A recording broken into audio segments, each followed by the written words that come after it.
Tidak ada yang sudi menolong saya.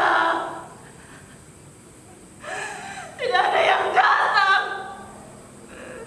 Saya dilupakan.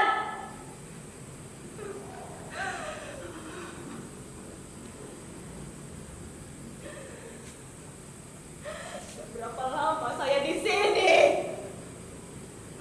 Saya tidak tahu.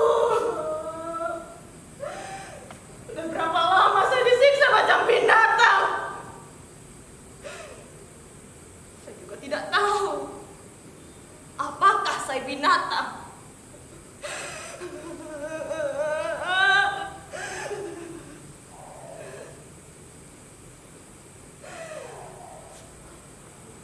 Tempat dinding ini hanya ada satu jendela berjeruji besi jauh di atas sana. Dinding yang tebal. Tidak ada perabotan. Hanya tikar dan bantal.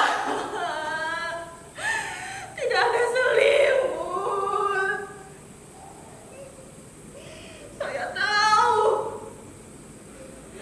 Mustahil saya lolos dari ruangan ini jika tidak ada yang sudi menolong saya.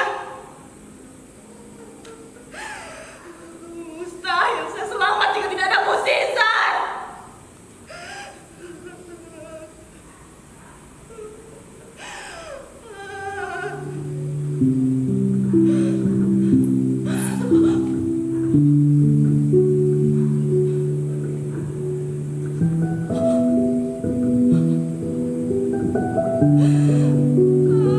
Mudasir,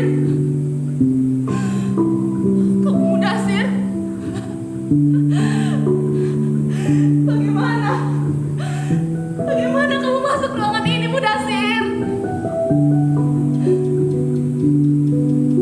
Mudasir, kenapa? Kamu tidak kenal saya lagi. Saya Atika, istrimu. Dulu, kamu mengantar saya ke Jakarta. Kita berpisah di Bandara Soekarno-Hatta Cengkareng. Di surat, kamu cerita. Setelah mengantar saya, kamu langsung pulang ke kampung untuk mengurus sawah. Setahun lebih kita saling berkirim surat. Hingga akhirnya musibah datang. Dan surat-suratmu tidak pernah datang lagi, Mudasir. Mudasir, berhenti. Jangan pergi, Mudasir. Jangan tinggalkan saya. Apa saya tidak punya daya tarik lagi? Dulu kamu sering bilang saya cantik. Saya memang cantik. Kecantikan saya alami tanpa ginju dan bedak. Kamu suka saya apa adanya. Kamu sering bilang begitu kan? Ini saya, Atika. Saya tahu penyiksaan ini mungkin bikin wajah saya tidak secantik dulu lagi. Ada cermin di dalam ruangan ini. Mungkin saya bisa segera tahu. Wajah saya bisa saja sudah seperti gombal busuk. Bacin dan tidak layak dipandang-pandang. Bikin jijik. Tapi Mudasir, kamu menikahi saya apa adanya kan? Kamu bukan hanya menikahi wajah saya. Jika memang benar kamu di dalam ruangan ini, kemarilah. Keluarkan saya dari sekapan ini, Mudasir. Lalu kita pulang ke kampung bersama-sama. Tidak perlu melapor kepada polis Raja di Raja. Tidak ada gunanya melapor kepada Menteri Tenaga Kerja. Kita ini warga Indonesia, bukan warga Filipina. Jika banyak uang, akan diperas hingga habis tulang sumsum. Tapi jika ada musibah, pura-pura tidak tahu. Diabaikan. Mudasir, kenyataan. Kita ini binatang penghasil devisa negara. Sebutan pahlawan hanyalah slogan, bukan kenyataan. Hanya hayalan para birokrat yang baru menduduki kursi jabatan agar terlihat bekerja di mata atasan dan dianggap memiliki rasa kesetiakawanan terhadap sesama warga negaranya. Sudahlah, Mudasir. Berbicara tentang kekacauan terhadap penanganan TKW seperti saya memang selalu bikin dada sesak. Tapi lebih sesak lagi dada kita. Karena kenyataan seterang benderang ini tidak pernah diakui sebagai kenyataan. Mengapa? Karena mereka malas menanganinya. Tidak sudi tangan kotor dan energi dihamburkan. Ya, karena tidak ada komisi yang berlimpah dalam setiap kasus yang menimpa para TKW seperti saya. Kenyataannya, para pejabat kita lebih sering jadi bahan tertawaan diplomat-diplomat asing karena dianggap malas, bodoh, tapi sok pintar. Problem bahasa pun jadi hambatan. Bagaimana bisa memenangkan suatu perkara jika pembahasannya masih dilakukan dengan bahasa Tarzan? Belum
mana bisa saya bertahan hidup. Saya hanya diberi makan 2 kali sehari. Minuman di wadah termos plastik yang bocor. Saya makan dan minum dari piring dan gelas yang kotor.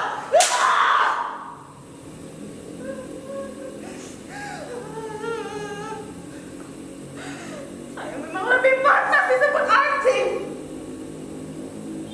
Saya dianggap bukan manusia lagi.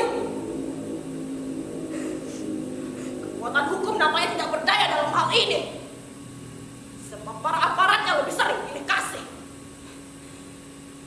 Tentu mereka akan lebih percaya kepada sesamanya yang sebangsa dan kaya, bukan anjing seperti saya.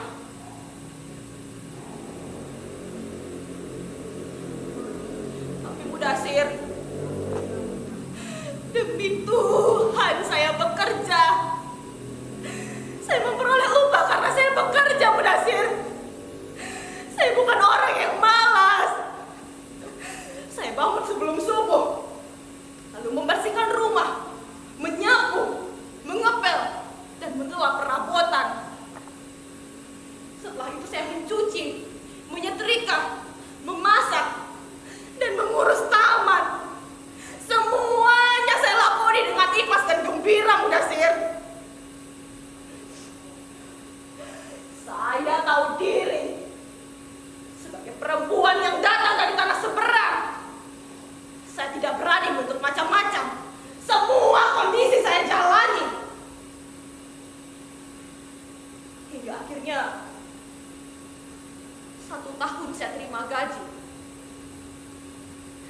Dan kamu tahu sendiri, sebagian saya tabung, dan sebagian lagi saya kirim ke kampung.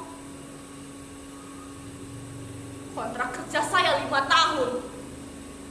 Dan saya bertekad pada ujung tahun kelima, saya bisa pulang dengan membawa banyak ringgit, agar kita bisa membeli beberapa petak sawah sebagai modal hidup kita di masa depan nanti.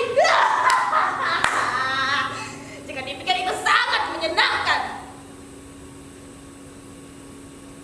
Tapi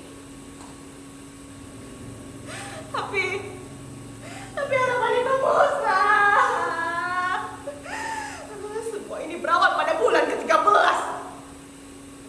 Suatu malam, majikan laki-laki mendatangi saya. Ia tampak mabuk. Dia masuk ke dalam kamar saya lalu menatap pintu.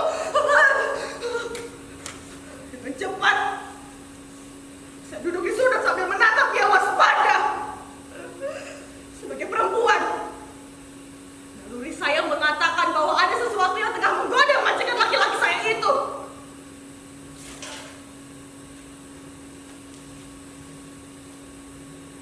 Kemudian dia berbaring di ranjang saya, lalu mengisyaratkan dengan tangan agar saya segera tidur di sampingnya.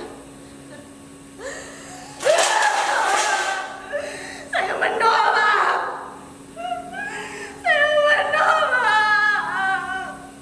Tubuh saya gemetaran. Kemudian dia melompat ke arah saya, mengisyaratkan kembali dengan tangan agar saya segera tidur di sampingnya. Saya tidak menolak. Saya tidak berani. Saya takut. Saya tidak mau.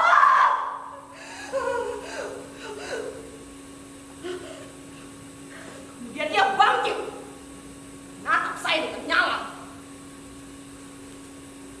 Saya pikir saat itu dia akan menerkam saya. Tapi untungnya hal itu tidak terjadi. Dia pergi ke arah pintu, membukanya, keluar, lalu menutupnya dengan keras.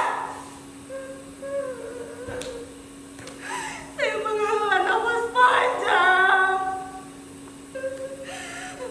Saya menangis terseduh-seduh hingga subuh.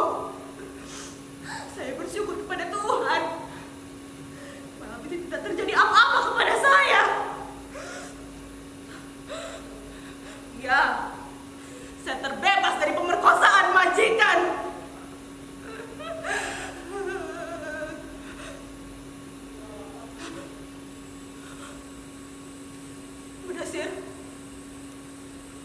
Barangkali itulah satu-satunya kesalahan saya.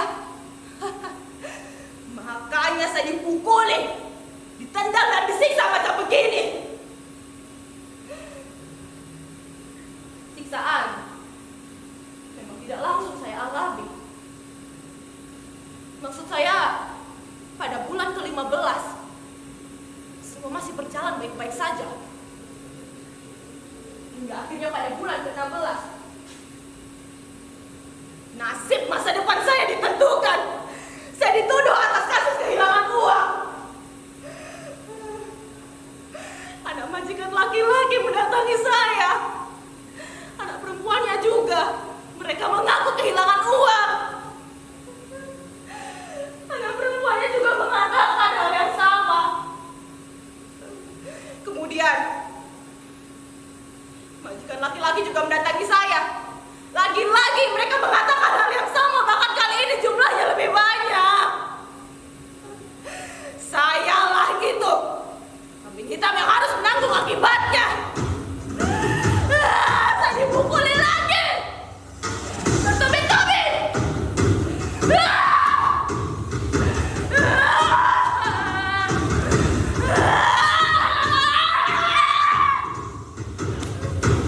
Bahkan kali ini saya juga merasakan panasnya setrikaan.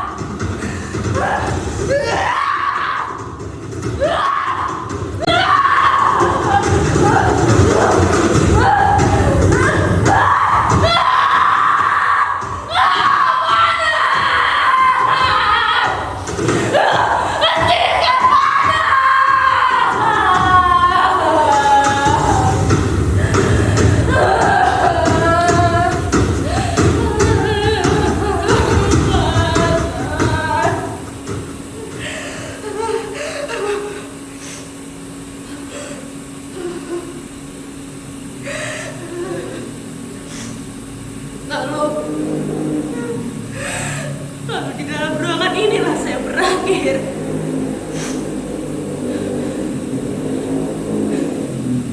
Tapi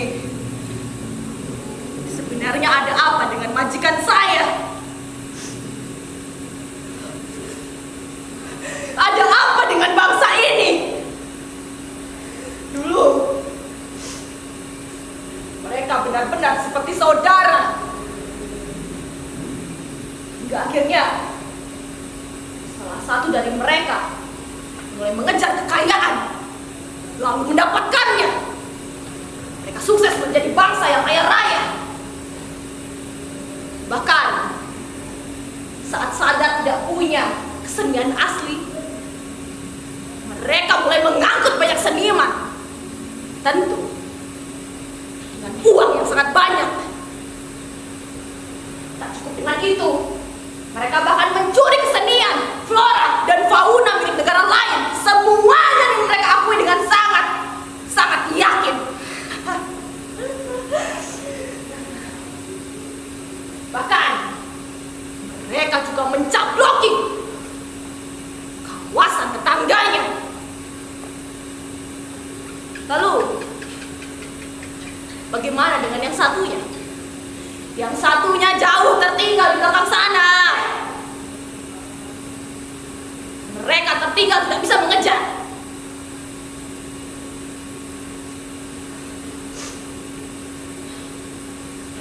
Mudasir, kenapa dari tadi kamu diam saja? Kamu tidak percaya cerita saya? Demi Tuhan, saya bersumpah saya masih suci, Mudasir. Tidak ada laki-laki yang berani menyentuh kehormatan saya. Jika itu terjadi, saya bisa bunuh orang atau bunuh diri. Itu tekad saya. Laki-laki satu-satunya bagi saya hanya kamu, Mudasir. Jadi tolong kamu jangan tinggalkan saya ya. Tidak peduli kamu bayangan ataupun nyata, saya tidak peduli. Tolong jangan tinggalkan saya, Mudasir. Tolong.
disiksa.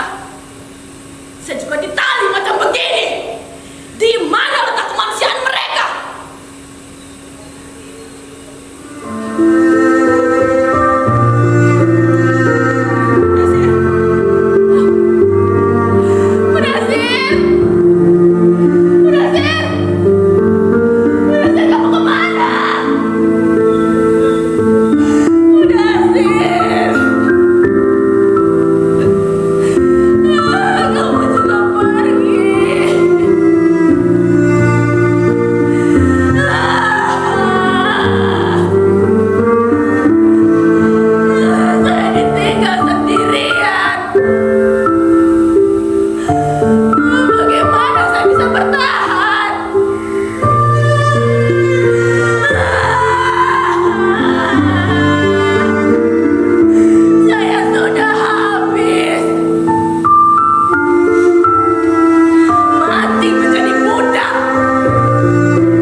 Begini saya rela mati jika memang saya harus mati. Tapi saya berhak menceritakan semuanya kepada siapapun. Ya, pada siapa saja yang mau mendengar cerita saya. Yang salah harus menerima hukuman.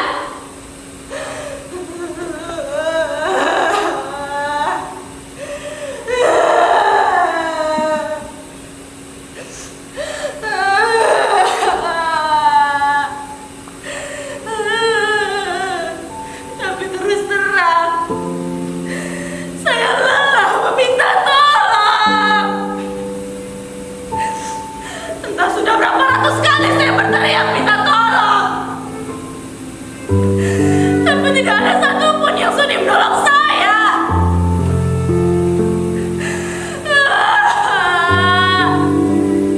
Apakah tidak ada yang merasa kehilangan saya?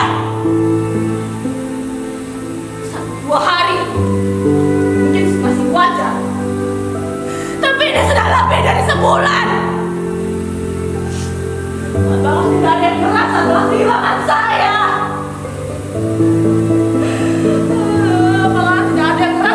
Terjadi kasus pembunuhan kepada saya.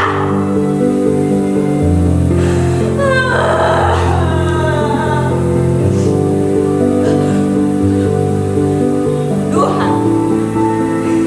Ya, saya mengalami pembunuhan. Tapi pembunuhan yang saya alami bukanlah pembunuhan fisik, melainkan pembunuhan mental dan juga politik.